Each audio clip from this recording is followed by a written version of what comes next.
कश्यपगोत्रोद्भवस्य अनुराधा नक्षत्रे वृश्चिकराशौ जातस्य नरेन्द्र दामोदर नामधेयस्य आयुरारोग्य ऐश्वर्याभिवृद्ध्यर्थं समस्तजनानां क्षेमस्थैर्य धैर्य वीर्य विजया भयायुरारोग्यानन्द ऐश्वर्याभिवृद्ध्यर्थं धर्म अर्थ काममोक्ष चतुर्विध पुण्यफल पुरुषार्थ सिद्ध्यर्थम।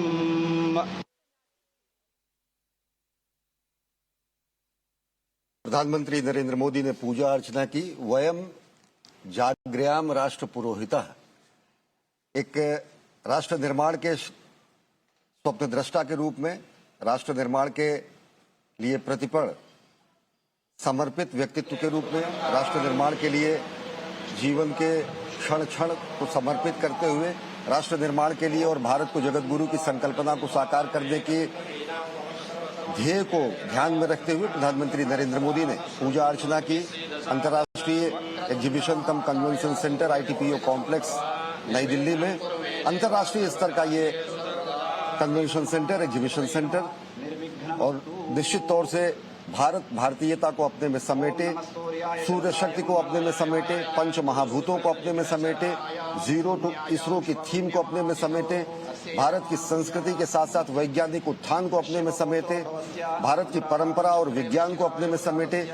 भारत भारतीयता को अपने में प्रतिबिंबित करता हुआ एक सबल सशक्त राष्ट्र के स्वाभिमान के उत्कर्ष के रूप में ITPO कॉम्प्लेक्स में प्रधानमंत्री नरेंद्र मोदी ने पूजा अर्चना की। बिल्कुल सही कहा आपने। और किसी भी भव्य प्रारंभ की अगर हम बात करें तो हमारी संस्कृति का एक हिस्सा होता है कि जितने भी लोगों ने उसमें अपना योगदान दिया है उन सभी के प्रति अपनी कृतज्ञता व्यक्त करें। और सांस्कृतिक तौर पर भी जो पूजा अर्चना है उसका काफी महत्व, वास्तु पूजा का जो महत्व है वो सनातन परंपरा का एक अभिन्न हिस्सा है। और वास्तु को देव के रूप में हमारी परंपरा में पूजित किया जाता रहा है और उसी परंपरा के तहत ये जो हवन पूजा का कार्यक्रम,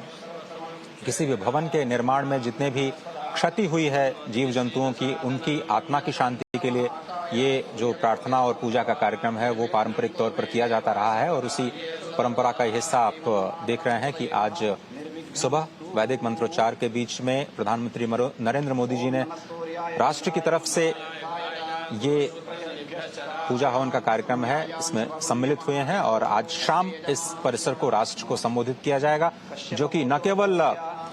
नई दिल्ली, न केवल एक राज्य के रूप में दिल्ली, बल्कि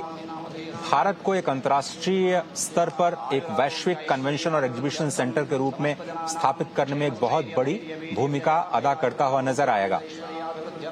इसके आर्थिक मायने भी हैं, सांस्कृतिक मायने भी हैं, क्योंकि जिस तरह से कहा जा रहा है कि भारत की संस्कृति को केंद्र में रख करके इस भवन का निर्माण किया गया है, अत्याधुनिक तकनीक का इस्तेमाल करते हुए तकनीक का संगम कैसे संस्कृत के साथ होता है, और जो भारत की अवधारणा है वसुधैव कुटुंबकम की, उसको केंद्र में रखते हुए कैसे आप भारत को